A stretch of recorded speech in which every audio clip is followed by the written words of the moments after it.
Fala pessoal, tudo bem? Boa tarde, bom dia, boa noite. Pessoal, hoje eu estou aqui ao lado do meu amigo Bruno Faria, começando mais um Ribus Cash.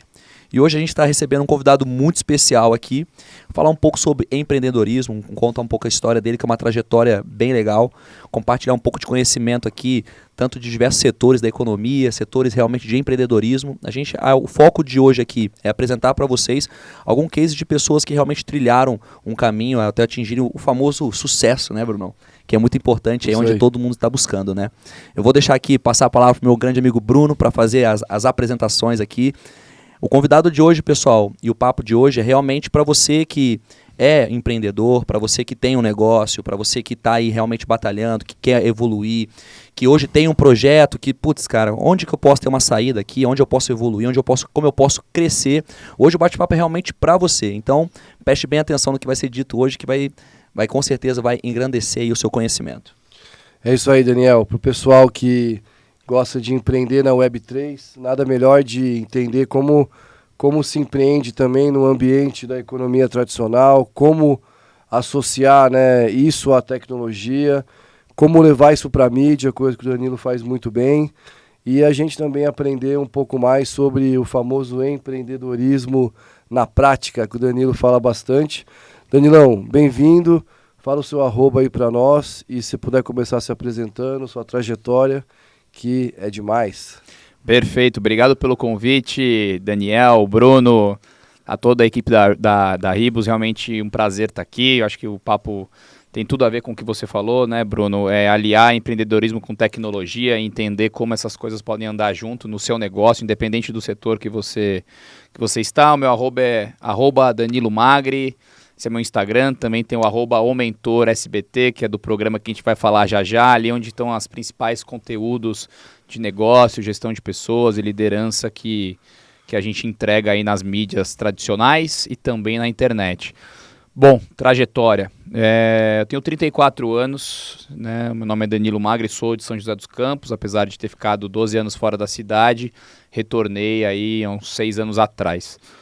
Sou formado em Publicidade e Propaganda pela SPM, depois fiz um MBA em Administração e Finanças pela INSPER. Também tenho uma breve especialização lá em San Diego. Escolhi estrategicamente San Diego para fazer uma especialização, mas está valendo. E eu digo que o empreendedorismo ele entrou na minha vida porque eu venho de uma família de empreendedores. Né? O ambiente era propício, então eu percebi muitas vezes, eu demorei para perceber. Mas quem começou essa jornada não foi o meu pai, foi meu avô. O meu avô, já na época dele, largou um emprego de engenheiro e abriu uma fábrica de espanadores na garagem dele. Caramba, naquela época, olha isso. Ele vendia espanadores, fez uma fábrica interessante na garagem, totalmente manual, espanador artesanal.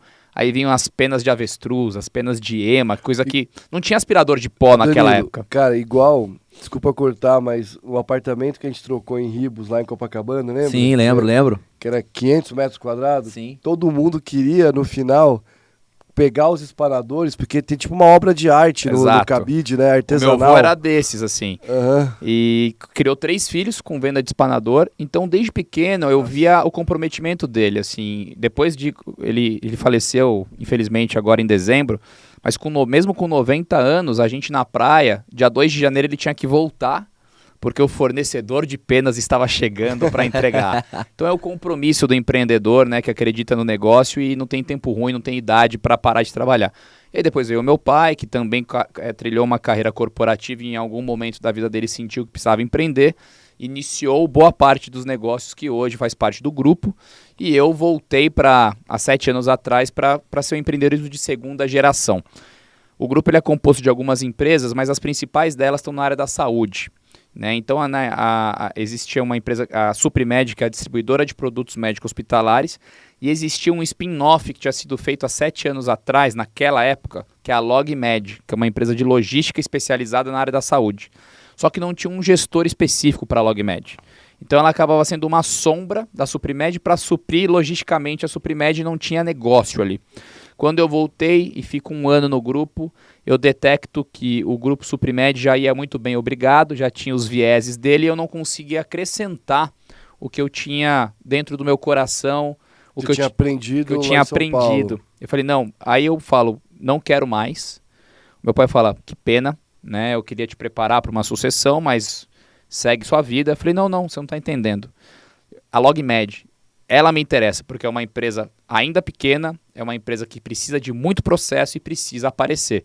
Foi quando eu faço o movimento para a LogMed. Hoje já são 7 anos à frente dessa empresa. Comecei como gerente, diretor e agora esse ano assumi a presidência. Uma marcação a mercado realmente para você levar a LogMed para sentar nas mesas, que eu falo que na mesa da Liga da Justiça.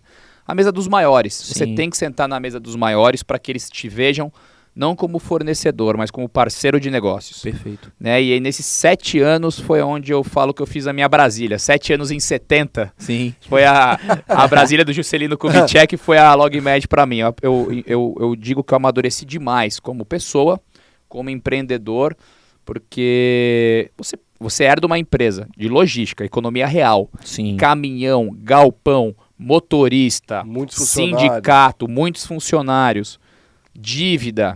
E você tem que se virar. Meu pai não tinha tempo para me dar aquele coach. Então eu tive que aprender com o que eu já sabia academicamente das minhas experiências anteriores, mas eu tinha que colocar na prática. Perfeito. E é o que eu falo até hoje. Se você tiver 70% de certeza, decida e comprometa-se 100%. Então, você nunca vai ter 100% de certeza, você não pode perder o timing. Tem 70% de certeza, decide. E, de acordo com a sua experiência, você tem que acertar mais do que errar. Se você acertar mais do que errar, você vai progredir. Você vai progredir. Você não vai acertar sempre, mas você vai progredir. Então essa é mais ou menos a minha trajetória de negócios, que hoje eu jogo muito na mídia o conceito do walk the talk, ou seja, faça o que você fala, né? Sim. Ande na caminhada do que você está falando. Porque tem muita gente aí que vem de curso, de enriquecimento rápido, e na hora que você vê, a pessoa não tem experiência em negócios e acaba gerando um mal danado para aquelas pessoas que precisam e compram aquele curso e talvez não recebam a fórmula mágica de sucesso que eles estão esperando. Empreendedorismo não tem fórmula mágica de sucesso. E aí eu pego todo esse meu conhecimento. Tô falando demais? Não. Tô tirando todas as perguntas de vocês? Não. Acho que a trajetória tá caminhando para chegar ali na parte de mídia, né? Exato, a gente contextualiza bem e acho que aí fica fácil das pessoas entenderem. Aí eu pego esse inconformismo que eu tinha quando eu começo a fazer negócios num nível mais alto e falo São José dos Campos, uma cidade próspera, localização próspera, com índices econômicos e sócios financeiros, tudo bom, tudo igual Campinas, Ribeirão Preto. Por que São José dos Campos não tem marketing? Por que São José dos Campos não é conhecido como essas cidades são? E aí eu começo um movimento de jovens empreendedores aqui na região para conhecer outros Danilos. Eu falei, cadê a galera dos 25 aos 40 anos que está empreendendo, seja herdeiro, seja sucessor, seja inventor, seja um líder mesmo dentro de uma grande organização? A gente criou o GEL em 2019, chegamos a ter 90 membros, teve muita gente fazendo negócio lá dentro. O que é o GEL? A Desculpa, gente, eu não conheço. é que o Daniel, ele não chegou a ter os 25 na época ainda. Ah, entendi. Ele tinha acho que 22. É. Então ele Era um grupo de jovens empreendedores, a gente se reunia para falar de negócios, montar uma pauta propositiva para a cidade, porque a gente teve muito acesso à prefeitura naquela época, que era uma prefeitura pró-negócio. Sim. Falou assim, prefeitura, mostra para onde a cidade está indo e vamos falar a mesma língua, privado e público. E isso foi abrindo portas para mim. Então eu fui para a Jovem Pan, por Legal. conta desse grupo, para falar de negócios. O programa chama Falando de Negócios, está há 3 anos no ar já, onde toda mais de 100 terça-feira, capítulos, né? quase 100 entrevistas já em 3 temporadas. Toda terça-feira, 7h30 da manhã, eu entrevisto alguém para falar de negócios. Legal. A mídia regional precisava disso e eu acho que o rádio, assim como o podcast, tem a sua beleza. Sim, sem dúvida. Né? Você consegue imaginar mais, você consegue conectar com o público através das palavras. Ainda mais o horário, que é o horário que o pessoal tá indo pro trabalho, o pessoal escuta a rádio, né? Exatamente. Escutam rádio. Tá no esse meio horário. do Jornal da Manhã, Exato. que é Eu um gosto baita de um muito, produto. cara. São Paulo, você tem muito essa mania de ouvir rádio O de trânsito manhã. ali, né? Você tá se deslocando, tá ouvindo rádio, eu tenho esse hábito também. Exatamente. Então muita gente fala, eu tô deixando meu filho no colégio, eu tô indo pro trabalho, eu dou até uma atrasadinha para ver o fim da entrevista. E aí, falando de negócios, foi algo natural a gente querer transformar isso num modelo também televisivo. E aí eu vou pro SBT no final do ano passado, no meio do ano passado, crio um programa Multiplique, que era dicas de empreendedorismo, e ele deu a base para a gente montar no começo desse ano o programa que chama O Mentor. É o primeiro reality show empresarial regional. É um modelo extremamente inovador, onde a gente visita pequenos e médios empreendedores na sua maioria, comércios, pequenas lojas, pequenos empreendimentos que precisam crescer. Perfeito. E aí a gente, e o Bruno é um dos conselheiros, né? A gente senta na mesa e analisa o negócio de vários prismas diferentes e começa a dar dica para esse mentorado. Bacana. Danilo, agora, pessoal, você entendeu que é uma trajetória aqui longa, extensa, e importante você falando aí, né? Pô, foram 7 anos, né? Que foram igual 70, né? Que realmente teve uma dedicação. Realmente, é o que faz a diferença. O empreendedor, ele é realmente no Brasil é um vitorioso, cara. É um guerreiro. Para empreender no Brasil não é fácil, né? Nós sabemos assim. E quando você ali, Danilo, fiquei um pouco curioso. Quando você decide trilhar essa jornada da LogMed ali, né? Fazendo esse spin-off da empresa do seu pai. É LogMed mesmo? Isso, LogMed. E ali, quais foram as maiores dificuldades que você encontrou ali logo no início? Que você falou assim, cara, putz, realmente isso aqui é pra mim? Não sei se, ou você não se deparou com isso, foi tudo uma mil maravilhas. E como é que o desafio que você teve realmente sentiu que, cara, isso aqui pegou pra mim, assim? Se você puder compartilhar, eu acho que é muito importante. Com certeza. Eu fui para uma empresa de logística focada em médico hospitalar. Eu tinha vindo da Time for Fun, entretenimento. Eu não conhecia o setor, eu não conhecia de logística. Mas eu tinha conceitos de negócio muito claros na minha cabeça que poderiam, pelo menos, montar uma coluna dorsal da empresa. E você é publicitário, né? Exatamente. De formação, né? Pessoal, viu que importante? Ele não teve medo de arriscar, mudar completamente a formação ali para empreender. E isso é o diferencial do empreendedor, né? Hoje eu postei, inclusive hoje, que coragem não é pular sem medo. É pular apesar do medo. Boa. Bacana. Boa. Né? Coragem não é pular sem medo. Coragem é pular apesar do medo. A gente não vai eliminar o medo. Quem fala que vai eliminar o medo, já desconfia. Né? E se você conseguir eliminar o medo, seja usando até drogas ilícitas para eliminar o medo, o álcool inibe o medo, Sim. você provavelmente vai se colocar numa situação de risco. Perfeito. Ou de responsabilidade. Então o trabalho é você, apesar do medo, fazer. Porque se você fizer, você já se destacou da manada. Porque as pessoas não fazem por conta de medo. E aí eu chego na LogMed, uma empresa, e eu posso falar isso porque a gente... Corte, hein, pessoal? Isso aí foi corte, hein? Pô, gostei. Eu chego numa empresa há 8 anos atrás que faturava 5 milhões ano, pequena. Hoje a gente vai faturar 88. Que crescimento. Parabéns. Exatamente. Parabéns. E não tem segredo, e não é um mérito só meu, é de todo mundo que está lá comigo e acreditou e desenvolveu os processos e desenvolveu lideranças júniores para a gente fazer acontecer.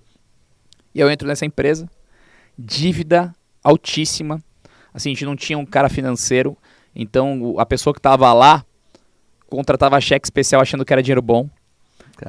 Gerente de banco ganhando 1,5 milhão de reais em juros em cima da gente com um cheque especial de 14% ao mês naquela época. A gente olha isso e fala assim, espera aí. Chamei todos os bancos, falei assim, vamos parar?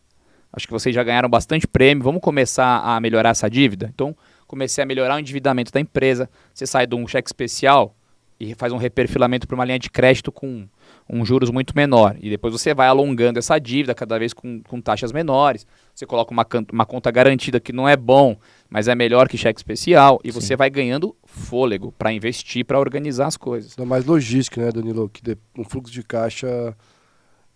gestão do fluxo de caixa é quase que imprescindível. Entra e sai muito rápido. O transporte, você recebe em 15 dias, mas também paga em 15 dias. E se você não pagar o carreteiro, o cara sequestra a sua carga. Não tem boi. Né? Tem esses desafios de negócios tradicionais, né? Que é bem diferente assim do negócio de internet, né? Os desafios da economia real, e realmente, cara, o caminhoneiro passa mal, tá puto com a mulher. Para na Polícia Federal, capota o caminhão. Na estrada pode acontecer de tudo. É isso aí. Assim, e a tecnologia entra aí.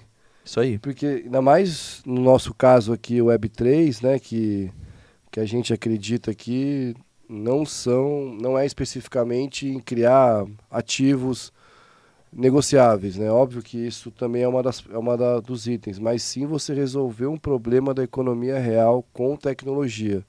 Se você, como uma pessoa de tecnologia que não tem capacidade, fala aí, Dani, de entender o problema de uma empresa de economia real, como você vai ser uma pessoa que vai criar uma tecnologia boa? É isso aí, pessoal. Nem Perfeito. tudo, pessoal. A tecnologia ela veio só para melhorar processos, otimizar processos, potencializar negócios que já são existentes. O leite, ele não nasce na caixinha. Então, ele tem todo o processo até chegar na esteira do supermercado. E a blockchain ela veio realmente para poder proporcionar uma melhoria nesse aspecto.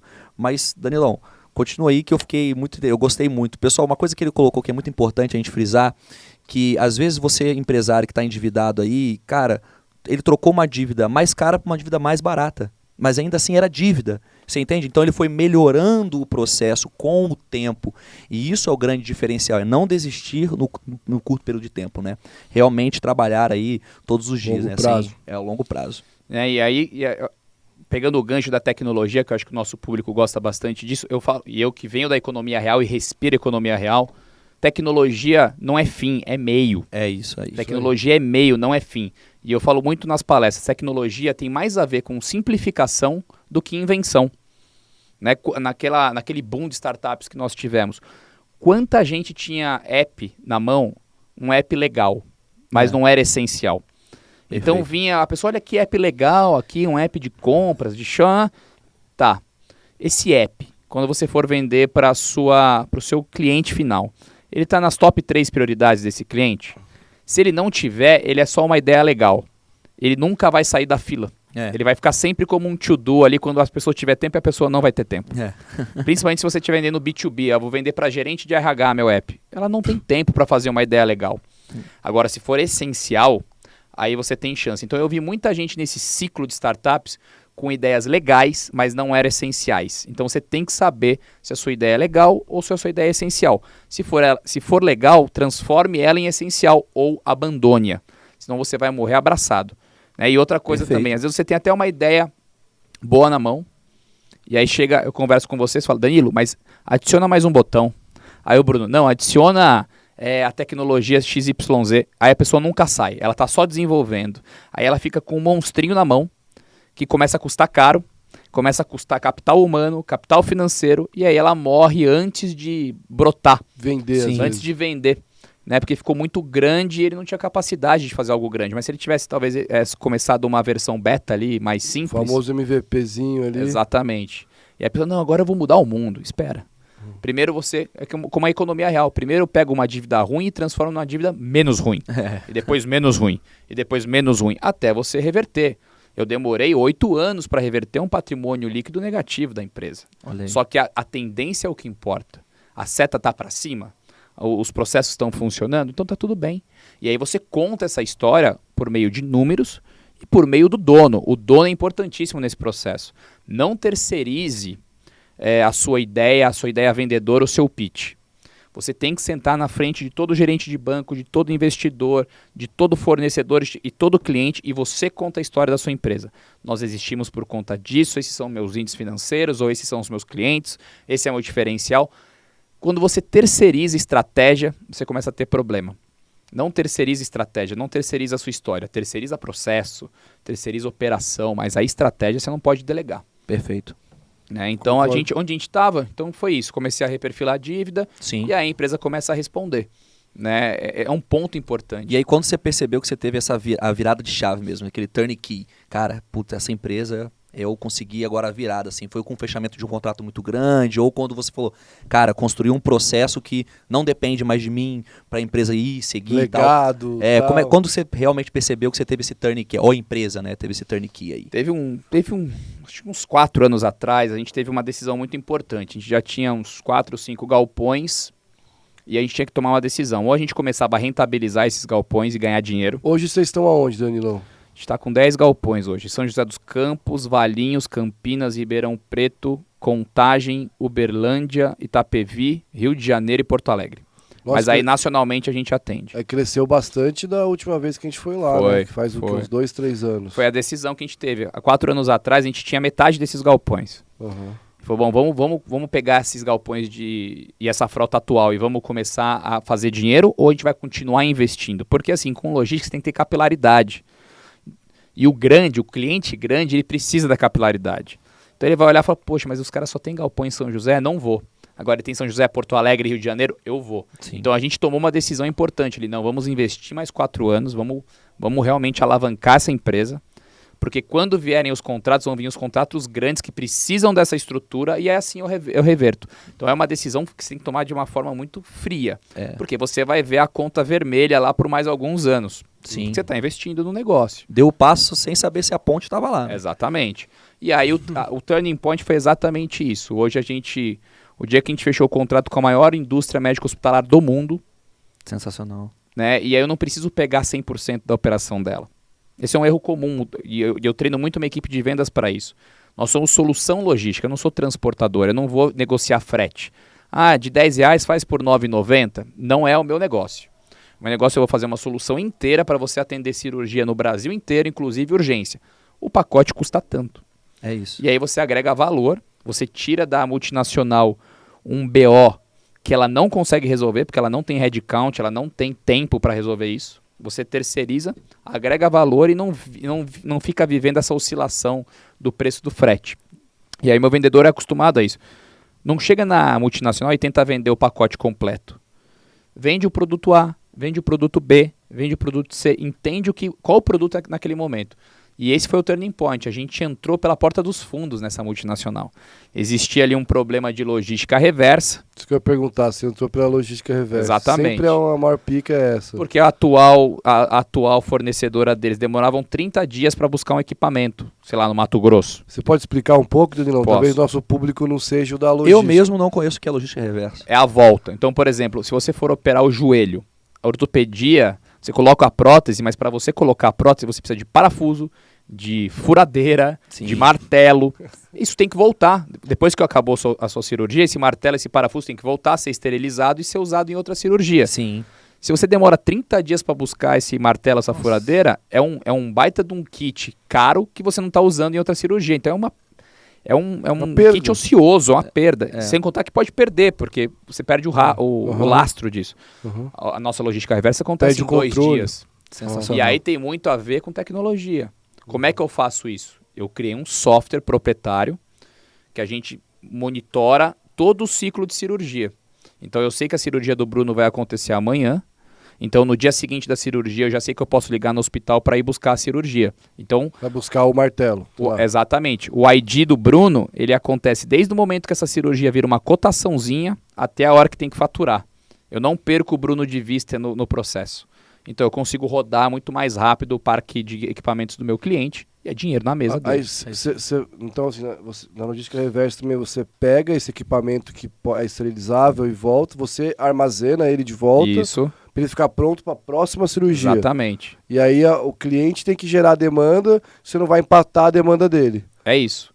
E às vezes o cliente fala, olha, eu gerei demanda, agora você vai ter que fazer esse transporte de equipamento durante a madrugada, porque esse mesmo kit vai ser usado 3 vezes no dia. Beleza. Vamos desenhar, né? Vamos desenhar. Então essa é a solução logística. Agora você vai para um transporte padrão, o cara fala, não, o meu caminhão sai às 8 da manhã. Ah, É que nem ônibus, perdeu. Não funciona assim. Ah, você quer que saia meio-dia? Então eu vou te cobrar 10x. Então é onde a gente pega esse gap a margem tá aí. e consegue agregar. A gente agrega valor, cobrando ainda muito menos do que o cara que é standard, que ele não consegue. Para ele fazer fora da Rotina da dele, rotina dele, vai cobrar muito caro. A gente E- consegue cobrar mais sem abusar. A emergência também é um calcanhar de Aquiles do Total. pessoal, não é? E tá cada vez pior. Hoje você tem que entregar, de repente, um cliente que infartou, teve um AVC, você tem que entregar em 2 horas o produto, senão ele fica com sequela. Caramba. Por isso que você tem que estar muito próximo dos centros. Você tem que chegar em Porto Alegre muito rápido, você tem que chegar no Rio de Janeiro muito rápido. É óbvio que você tem estoques lá dentro do hospital, ele Sim. usa uma grade. Mas tem cardiologia, por exemplo, você vai ter 20 tamanhos de catéter. Às vezes o seu tamanho não está lá. E aí tem que levar. Né? Então tem todo esse milindre. E aí eu falo, ó, onde a tecnologia é muito importante. Como é que eu tenho esse controle? Então eu tenho que controlar o paciente da hora que ele vira um pedido até a hora que ele termina esse pedido.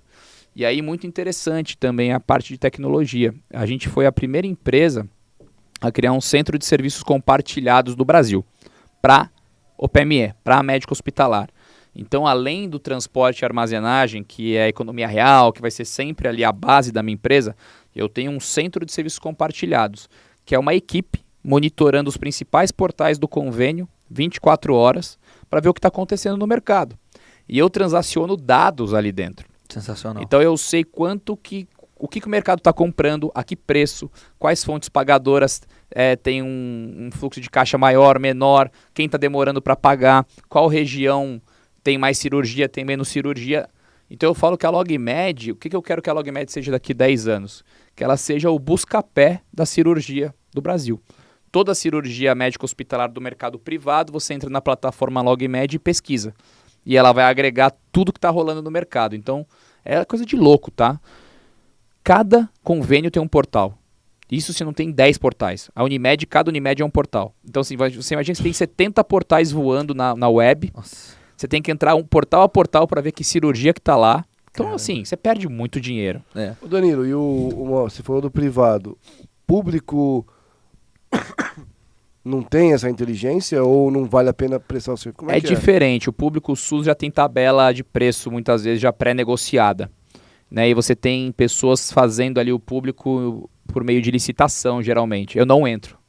Eu não entro. O meu é 100% privado. No público já tem gente fazendo melhor do que eu, com contratos muito longos, e eu prefiro focar no privado, onde tem menos inadimplência, mais espaço, mais ética, e a gente vai por esse lado, sabe? Perfeito, é isso aí. É importante porque transformou uma empresa legal numa empresa essencial, né? É isso. A aplicabilidade na prática do conceito que você falou. Mas aí, Danilo, só caminhando um pouco, e explica pra gente aí esse primeiro programa que você falou aí dos negócios e depois um pouco do mentor. Explica pro pessoal que está assistindo em que consiste os programas, para qual é o público, o que fala cada programa. O da Jovem Pan eu conheço, escuto aí, cara, e eu agora que eu me liguei que é você.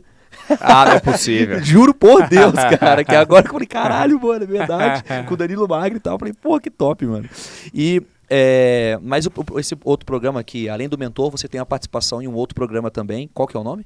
Não, são os dois. São os dois, né? Falando de negócio na Jovem Pan e o mentor. Antes tinha o Multiplique, que é o pai do mentor, isso, né? Perfeito. Então, você pode contar um pouco pra gente de como funciona o mentor no SBT, em que consiste isso, e também o programa da Jovem Pan. Você já deu um overview, mas é importante também dar uma esclarecida, descer a lupa aí nesses dois programas aí. O Falando de Negócios acontece no Jornal da Manhã, terça-feira, às 7h30 da manhã, e é um programa mais voltado ali para a gestão dos negócios. Então a gente recebe empresários e empreendedores da região, de vários tamanhos, e a gente foca ali na gestão do negócio. Como você faz, qual a sua trajetória, quais as principais dificuldades, dicas de empreendedorismo. Então é um público que tem um pouquinho mais de experiência com negócios, ou tem muito já interesse em desenvolver alguma coisa. O programa tem 20 minutos, a gente entrega uma informação bem robusta em 20 minutos para quem está ali no carro indo trabalhar.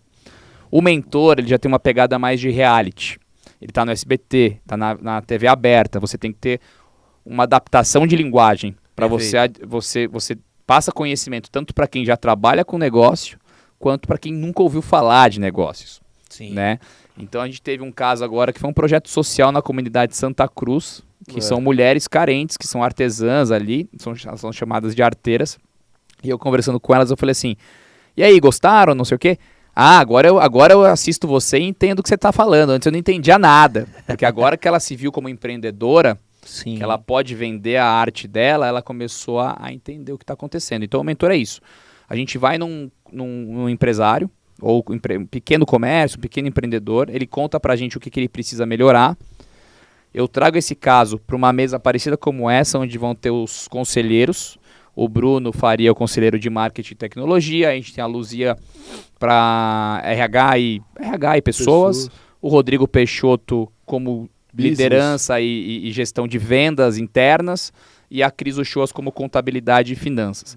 Aí cada um deles, na vertente de negócio e na vertente da sua cadeira, primeiro faz um diagnóstico.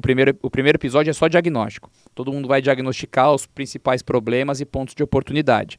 E no segundo episódio, a gente vai dar as dicas. Soluções, né? Dicas e soluções. Muitas vezes a gente consegue até dar uma solução mais forte ali para o empresário. E aí a gente volta no estabelecimento com uma pastinha de dicas, a gente manda fora do ar também, né, planilha, algumas dicas conceituais. O Bruno às vezes até consegue trabalhar algum conceito de marketing, presença digital para esse empresário. Então a gente tenta ajudar, é óbvio, a gente não é o Luciano Huck, a gente não vai lá e vai quebrar a parede, vai mudar o negócio do cara. Sim, é mais um direcionamento, né? Simplesmente vai direcionar e fica a critério do empreendedor executar ou não as dicas. Mas é o que eu falo, uma dica que clica, a gente pode ter um programa de meia hora ali, uma dica do Bruno que clicou para ele já está pago. E outra, ali na TV a gente está mentorando uma pessoa. Mas se qualquer pessoa que está assistindo também se Identificar, ver, né? se sentir dentro do mesmo problema, já valeu a pena. Por quê? Às vezes a gente está fazendo o caso de uma padaria, mas a confeitaria tem o mesmo problema, a farmácia de bairro tem o mesmo problema, o açougue tem o mesmo problema, então a pessoa está assistindo e fala assim, eu também tenho esse problema, então eu também vou investir aqui em gestão de pessoas, por exemplo. Então, a ideia é reverberar o empreendedorismo, é um movimento. Quanto mais a nossa região falar de empreendedorismo, mais as pessoas ficam acostumadas com o empreendedorismo, menos medo elas têm de falar sobre o assunto, você começa a crescer uma cadeia de fornecedores que estão em prol do empreendedorismo. E aí todo mundo sai ganhando. Todo mundo sai ganhando. O fornecedor da economia real sai ganhando, o prestador de serviço que tem que instalar qualquer coisa sai ganhando, vocês saem ganhando porque eventualmente a tecnologia, num lugar empreendedor, a tecnologia vai aparecer, Desenvolve muito mais. vai desenvolver, né? E aí você tem o quê? Uma região inteira que é próspera, que fala de tecnologia, que fala de marketing, que fala de empreendedorismo sem medo. Não é uma coisa distante de mim, é uma coisa próxima. Sim. E a região vai ajudar. Porque quando ele procurar um fornecedor, quando ele procurar um fornecedor de tecnologia, por exemplo, ele vai encontrar. Sim. Né? Então essa é o nosso trabalho aqui na região, de fazer acontecer e se tornar uma região próspera. Sim. Danilo, e hoje, assim, como é que o pessoal que vai estar assistindo aí, como é que pode fazer para se cadastrar, né? Ou, como é que eu posso virar um mentorado, se candidatar, ser um mentorado? Como é que é esse critério, né? Só para informar a galera, porque eu acho que tem muita pessoa que assiste que realmente pode estar iniciando o seu negócio, ou é um negócio que já precisa estar iniciado. Pelo que eu entendi, dessas artesãs, elas nem tinham um negócio propriamente dito, né? Elas estavam virando um negócio. Um negócio, então olha que bacana. Então como é que funciona, né? Para poder se candidatar, se puder explicar para o pessoal, acho que é importante. Essa primeira temporada, como era um projeto piloto, a gente pré-selecionou alguns casos, Sim. Estamos fazendo eles para ver, inclusive, quais casos têm mais aderência, quais casos a gente consegue ajudar mais. Mas, de qualquer maneira, eu creio que uma segunda temporada aí do meio do ano para frente, a gente vai abrir lá no portal da TV Tati SBT um cadastro para quem se interessa já se cadastrar para a segunda temporada. Mas se não quiser esperar, entra lá no meu Instagram ou entra no Instagram do @mentorsbt e deixa lá o contato. Fala, olha, eu tenho um negócio disso, minha principal necessidade é essa e eu gostaria de ser mentorado nesses quesitos. A gente já deixa uma pré-seleção também. Acho que nunca é demais receber boas ideias e empreendedores a fim de crescer. Perfeito. Eu falo assim, uma coisa importante, a gente quer receber gente a fim de crescer, não pessoas que são vitimistas. Esse é um excelente ponto, Danilo, de umas 3, 4 pessoas me mandaram no Instagram. Imagino que você deve receber uma pancada. O Daniel aqui, como uma das pessoas que, principalmente aqui na nossa região, uma das referências em tecnologia Web3, criptoativos e tal. Veja, a gente tá direto junto aí, né? Ele fala, cara, tem gente que acha que a gente vai ser o salvador da pátria. E muito do que a gente fala lá, ainda as pessoas vêm com essa pegada de tipo, cara, você tá falando que eu tenho que investir num site, contratar pessoas, abrir um CNPJ, pagar imposto, gerir pessoas, estudar. Com que dinheiro eu vou fazer? A pessoa acha que o mentor, como o Danilo, ou uma pessoa com autoridade, precisa te falar a fórmula mágica para você não gastar dinheiro em nada. O cara acha que o Daniel vai virar para ele e falar, cara, investe nessa moeda que ela vai crescer 10.000%. Vai te deixar milionário. E vai te deixar milionário. Danilo, qual é a dica para eu poder crescer meu negócio e não gastar dinheiro? Como que você lida com essa situação, Danilo? No meu caso, eu dou exemplos de como você otimizar o investimento na internet, começar pequeno, que nem a gente falou lá para as arteiras. Cara, pega o telefone e liga para a empresa, de graça, mas tem algumas situações que você precisa investir, principalmente quando você vai contratar pessoas. Então eu queria trazer 2 perguntas. Como é que você lida com isso? E falando de pessoas, Danilão, você que tem muitos funcionários, comentar um pouco sobre o intraempreendedorismo, que na Web3 é uma coisa que acontece muito, porque existe muito a conexão das pessoas não ser horizontalizado, não ter muita questão de chefe, hierarquia e tal. E aí você se sente mais empreendedor. Talvez a Web3 está ganhando espaço porque as pessoas não sentem muita verticalização, aquele organograma de cima para baixo. É uma coisa mais circular. E na economia tradicional, no mentor e tal, a gente tem o vitimismo desses caras que querem que você dê a dica milagrosa e também do lado do funcionário, como que ele não se vitimiza e vira um intraempreendedor. Bom, o intraempreendedorismo é um assunto em alta. Realmente as empresas estão procurando cada vez mais funcionários com esse perfil de dor de dono, de intraempreendedorismo. Porque assim, o empreendedorismo, pessoal, não é para todo mundo. Eu falo assim, que o empreendedorismo parece que virou a medicina dos anos 90 e a multinacional dos anos 2000. Lembra quando o seu pai falava que você tinha que ser médico, advogado ou engenheiro? Sim. Aí depois, nos anos 2000, não, você tem que fazer uma carreira longa em multinacional. E aí de 2010 para cá, parece que assim, você precisa ser empreendedor. Se você não for empreendedor, você falhou na vida, você não vai ser nada. Se todo mundo fosse empreendedor, já tinha quebrado a economia. Quem quer contratar? Exato. E aí você pode sim ter o quê? A ânsia, o seu ânimo de ser um funcionário diferente. Então o intraempreendedorismo, para mim, ele é o seja nota 8 que eu falava muito no começo. Você não precisa ser nota 10, porque ninguém é nota 10 todos os dias. A gente tem sono, a gente fica doente, a gente tem dívida, a gente tem preocupações. Agora, o que tem de gente nota 5, fingindo que trabalha, em empresa nota 5, fingindo que dá plano de carreira, se você for nota 8, que é fazer todo dia o que tem que ser feito, bem feito, e talvez se colocar à disposição para um projeto extra que apareça na empresa, tenho certeza que você já vai se destacar. Como é que você faz o intraempreendedorismo aparecer mais numa economia tradicional? Por exemplo, lá na LogMed a gente tem o InovaLog. Todos os anos a gente abre um concurso onde a gente tem regras bem estabelecidas, as pessoas montam trios e apresentam projetos que podem ser de aumento de faturamento, redução de custo ou melhoria de processos. Elas imputam lá os projetos, a gente faz uma primeira triagem e 3 ou 4 projetos vão para a final. E aí os finalistas ganham prêmios, ganham viagens, ganham... Sensacional. Além dos prêmios, né, eles ganham o quê? Destaque. Eles ganham uma fila diferenciada de plano de carreira. E a gente já teve muita ideia legal. De pessoas que eu não imaginava, de pessoas que estão lá no terceiro turno, que trabalham de madrugada, que nunca me viram e falam, é a minha chance de aparecer. Eu tô aqui de madrugada, ninguém sabe que eu existo. Se eu fizer um projeto bom, eu vou apresentar pro Danilo. Ele vai saber que eu sou a pessoa que tô no terceiro turno. E isso foi muito legal. Inclusive, esse ano passado, quem ganhou tinha uma pessoa do terceiro turno. Eles eram operadores de logística, viviam uma dor muito específica do armazém e uma ideia simples, porém arrebatadora. A gente transporta muito equipamento de milhões de dólares, às vezes um raio-x, uma tomografia, e aí você usa stretch, aquele plástico bolha, que não é bom. Sim. Eles criaram uma capa que protege o equipamento. Essa capa ainda pode ir com o meu logo, com o logo do cliente, ainda tem um viés de marketing. Sim. Ganharam. Então, assim, o empreendedorismo está aí. Né? A gente nunca mais esqueceu essas pessoas. De quem que é a primeira atitude, Danilo? Da empresa ou da pessoa? Nesse caso, a empresa teve que forçar um comportamento empreendedor. Se a empresa tem essa pegada, você cria intraempreendedores, né? Exatamente. Tem Você fomenta o comportamento, né? porque tem empreendedores que acham que, porra, meu, o cara também não fica até mais tarde, o cara também... Você não cria o ambiente para isso. Exato, a gente teve que criar esse ambiente, porque a rotina de um operador logístico é corrida.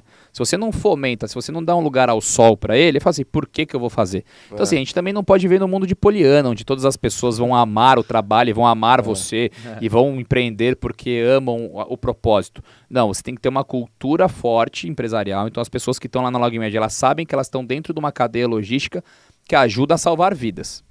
Isso já coloca 80%, 85% dos meus colaboradores na mesma direção. Sim. Esses 10%, 15% que não tem essa cultura não vão ficar. Em algum momento eles vão sair, porque não é para eles aquilo ali. Dentro desses 80%, aí você fala, ok, já estou colocando todo mundo na mesma direção. Agora vamos fomentar alguns comportamentos que a gente quer ter aqui dentro. Então também, eu acho que a empresa tem sim essa função de dar, de propiciar. Então teve um InovaLog, acho que a gente está há 5 anos com o InovaLog. Teve um InovaLog e a gente teve 4 projetos inscritos só. Estamos com um problema. A gente dá o lugar ao sol e as pessoas não estão se inscrevendo. A gente não está engajando. Temos um problema de cultura aqui. E aí deu pra gente um sinal amarelo. Já tive em Nova Logs que tivemos 24 projetos. Caramba. Né? Então você consegue também ter uma medida de como a sua empresa tá. Né? Não adianta você vir falar bonito e aí o funcionário tá desgostoso com você por algum motivo. Então é um ajuste fino e eu falo gestão de pessoas. Hoje meu maior problema é processo, com certeza. Mas pessoas será sempre o desafio maior. Porque pessoas é eu com você. Você tem que estar preparado para fazer gestão de pessoas e a pessoa também tem que estar preparada para fazer a gestão do time dela, ou a gestão com o chefe, ou a gestão dela com a equipe. E você, quando você é dono do negócio, você tem uma tendência de centralização. E aí, se você não confia integralmente que a pessoa vai repassar a sua mensagem, você interfere no processo. Isso é muito ruim. Então eu falo que com gestão de pessoas, nós aqui vamos errar todos os dias. A gente vai errar todo dia com gestão de pessoas. Mas a gente toma o quê? 250 decisões por dia. Se a gente parar desde o momento que a gente acorda, escolhe a cor da nossa meia, até a hora que a gente vai dormir, são geralmente 250 escolhas que a gente faz. Legal. E a nossa força de vontade, ela é um músculo. Ela vai cansando. Então, coloque as decisões mais importantes pela manhã. Se você for decidir à noite, a chance de você decidir cansado é maior e você vai errar com mais frequência. Por isso que à noite a gente pede pizza. Você já está meio cansadão, você vai à pizza. Uma coisa que você não faria de manhã. Você não vai pedir uma salada não vai. Depois de um dia estressante. Então, concentre as principais reuniões pela manhã, as principais decisões pela manhã e vai exercendo isso na sua equipe também, para que as pessoas decidam por você. Eu sou um gestor exemplar? Não. Eu acho que tem ali muitas gerências minhas que precisam melhorar e eu tenho 50% da culpa. Eu sempre tenho 50% da culpa onde tem um problema. Não exima disso. Meu coordenador não está indo, você tem 50% da culpa. Acha os 50% da sua culpa, comunica isso e fala, mas tudo bem, mas você também tem 50%. Essa é a sua parte da coisa. Né? Então a gente tem que tomar cuidado, porque a gente ouve da liderança empática. Eu vejo isso, a liderança agora é empática. Ótimo, tem que ser. Aí o gestor senta aqui e fala, é tudo culpa minha, me desculpe, realmente eu não fui bom com vocês. Pessoal, realmente não foi. Por isso eu estou isenta a pessoa da culpa. O cara é gente boa, né? O chefe, né? Que assumiu toda... As pessoas confundem gente boa com fraqueza muitas vezes. E aí você não pode ser um líder fraco. Você tem que ser um líder justo, mas líder fraco não. Isso aí. E tem gente que não está preparada ainda para ter um líder justo. E aí você tem que saber as pessoas que estão preparadas para cada tipo de liderança. Que é a mesma coisa do empreendedor que vem pedir uma dica salvadora. Exatamente. Não está preparado para ter clientes, né? Exatamente. Porque não existe dica salvadora no sentido de você não ter que investir energia, tempo, dinheiro. Não rola isso. Quando você não reconhece o seu erro, você não gera mudança, né? Exatamente. Eu vou falar. A gente teve aqui o Empreenda Vale, né? E teve uma mentoria com o Flávio Augusto. Eu estava presente. Foi num domingo, das 10h30 da noite à meia-noite e meia. Tivemos ali 2 horas com ele para perguntar e responder. Era um bate-papo. E ele falou no começo da mentoria. As perguntas que eu recebi, entendo que as respostas são para todos. Só que tinha ali algumas pessoas que achavam que ele ia resolver o negócio dela em meia hora. Isso não é só no mentor, né? Isso é todo nível de... Mas Flávio, o que eu faço? Não, mas o que eu faço aqui? Eu não conheço o seu negócio, né? Não, mas e se eu fizer isso aqui?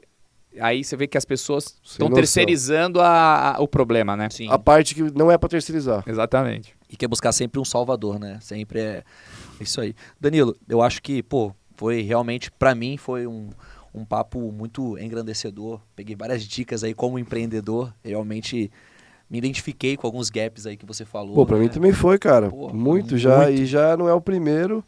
E espero aprender cada vez mais aí com o Danilão, pô. Sensacional. Mentor, então, imagina. Aí, Danilo, eu queria que você também fizesse um convite, né, pro pessoal que está assistindo, para estar acompanhando o mentor, o horário, né? Enfim, a gente já aprendeu aí como é que pode se inscrever, né? No @ lá Danilo Mag ou @ o mentor. SBT. Então é importante, tá, pessoal? Você que tem a empresa, é empresário, é empreendedor, tem algum problema ali, coloca a sua ficha, faz a apresentação ali no direct, que ele, sem dúvida, ou a equipe dele vai estar atendendo vocês ali, tá? Mas eu queria que também fizesse um convite aí, já um agradecimento pra gente... Eu falar algumas coisas aqui, eu acho que pra mim, foi um papo bem... Aprendeu de logística reversa. Não, aprendi algumas coisas aqui sobre É chato, mas agora você já sabe o que é. É interessante, né? Demais. E eu aprendi algumas coisas também de empreendedorismo aqui, como líder, né? Também como atuação. Para mim foi um papo muito bacana. Eu acho que o pessoal que está assistindo também, sem dúvida, foi. e realmente são pílulas, né, da vida que a gente vai tomando ali que vão gerando uma diferença. Tem pessoas que preferem ali cuspir, outras preferem digerir e absorver, né? Então, eu acho que o pessoal está acostumado aqui com um papo bem de web, mas hoje foi um papo muito bacana para você que é empreendedor. E tudo que ele aplicou aqui, ele bem colocou no início, pessoal, que a tecnologia ela é meio. Então, você é um prestador de serviço, você é um inovador. Como ele disse, né? Cara, uma inovação sem ser algo essencial, é só mais uma ideia, né? Eu vi um estudo, um estudo da Apple, que a venda de iPhones, ela disparou depois do Uber. Porque as pessoas falaram, cara, eu preciso ter smartphone para poder pegar um Uber. Um aplicativo tornou o aparelho essencial. Olha que interessante. Então, a tecnologia ela é isso, pessoal. É você tornar essencial, bem como ele colocou. Ele aplicou aqui um case literal na vida dele, na empresa dele. Eu gostaria que você fizesse um convite aí para o pessoal estar acompanhando as suas redes, acompanhando ali o mentor, falando os horários aí de apresentação e deixando um recado aí para a galera, aí, um recado final também. Antes do recado final, eu queria dizer que você me ensinou mais sobre cripto em 3 minutos naquela conversa que a gente teve. E aí a pílula está online, depois você pode até distribuir aí na sua Coloca comunidade. Coloca aí, editor, aí no... Coloca aí depois no link. Do que eu jamais soube. Eu sou humilde o suficiente para saber os setores que eu conheço e os que eu não conheço. Conheço de cripto, invisto de cripto, até a página 2. Sim. Quando você me falou, bom, Danilo, Web 1.0 você lia. Web 1.0 você lê e escreve. Web 3.0 você lê, escreve e tem. A partir do momento que você tem ativos na internet, você abre espaço para cripto, para blockchain. É isso aí. E qual que é a diferença? Antes você tinha uma folha sulfite escrita a lápis. E com o blockchain... Aprendeu mesmo. Eu adorei, porque... E agora você tem um blockchain escrito a caneta. Ninguém risca, ninguém apaga o seu token, né? O seu registro. E isso é fundamental. Eu falo muitas vezes, e aí para quem tem que comunicar com pessoas e tem que comunicar questões técnicas como essa, a linguagem que você usa é fundamental. Por isso, use e abuse de metáforas, analogias e parábolas. Metáforas, analogias e palavras. Isso faz com que as pessoas entendam o que você quer dizer. Principalmente se você está num negócio de nicho, onde não existe um conhecimento ainda muito grande do que você está falando. Então você vai fazer analogias com animais, com coisas da vida, né, com parábolas até mesmo da Bíblia. Às vezes você consegue trabalhar para as pessoas conseguirem entender. E você fez isso muito bem comigo. Você pegou uma folha sulfite, papel e caneta e mostrou a diferença de blockchain e de web. E eu nunca mais esqueci. Isso fica na cabeça. Então... Para a gente terminar, né, eu acho que foi muito bom. O pessoal aí de tecnologia, eu acho que tem tudo a ver a Web3 com... Na logística, por exemplo, eu vejo que não vai ter como caminhar sem tecnologia. E eu falo que a LogMed virando uma plataforma de cirurgias, ela vai valer 10 vezes mais que todos os meus ativos. Se eu quiser vender a LogMed hoje com meus galpões e caminhão, ela vale X. Se eu quiser vender ela com os galpões, caminhões e uma plataforma que consolida dados de cirurgia, ela vale 10x. Sem dúvida. Para mais. Então você que é um desenvolvedor que trabalha com tecnologia, vocês falaram muito bem. Usa o seu conhecimento à economia real. Entra dentro da economia real com tecnologia. Não tenta criar um negócio muito forte. Fala, não preciso da economia real. Não, você precisa muito. Encaixa porque é ali que está a necessidade, é ali que o dinheiro, às vezes, está perdendo muito dinheiro e você consegue consertar alguma coisa. Bom, é isso. O que vocês precisam? Dos horários, o né? Horário para os programas. E os arrobas. Vamos lá, então, arrobas importantes. Arroba Danilo Magri, meu Instagram. Arroba o Mentor SBT, para você acompanhar mais sobre o programa. Aí lá você já tem também os arrobas de todos os outros conselheiros, que também tem conteúdos muito bacanas. O Falando de Negócios acontece todas as terças-feiras na Jovem Pan FM 94.3 aqui em São José às 7h30 da manhã. Também tem no YouTube da Jovem Pan, para quem não consegue conectar no rádio. E o Mentor acontece todos os domingos às 10h45 da manhã na TV Tati SBT, na região aqui do Litoral Norte, Vale do Paraíba, acho que também Atibaia e Bragança. E se você também não consegue assistir porque não está na região, tem lá no YouTube da TV Tati SBT, no YouTube do próprio Mentor, os episódios para você assistir depois e fazer algumas anotações. A gente vai deixar os links na descrição, tá, do vídeo, pessoal, então vocês conseguem acessar aí. E é isso, Danilão, eu agradeço muito, o papo foi enriquecedor para mim, por exemplo. Para mim, sem dúvida, foi um papo que realmente fui mentorado. Literalmente, mentorado você que faz mentoria aí, não fala isso não, você vai aumentar muito a responsabilidade. E pessoal, foi muito bom esse papo aqui, eu quero agradecer também quem acompanhou, quem assistiu, e até o próximo aí, Ribuscast. E aí, Brunão? Valeu, galerinha. Danilão, muito obrigado por aceitar o nosso convite e contribuir bastante aí com o seu conhecimento, como você disse, da economia real, contribuir com os conhecimentos de negócio, de vida. Acho que isso ajuda pessoas em qualquer tipo de negócio. É um prazer estar com você lá como conselheiro no Mentor. Está sendo uma experiência sensacional e ajudar pessoas é sempre muito bom, né? Tem que curtir a jornada. A gente trabalha pra caramba, Bruno. Se a gente não curtir o que a gente tá fazendo, a gente vai ser infeliz. É isso aí. Tamo junto, Dani. Valeu também. Valeu, nóis. pessoal. Abraço.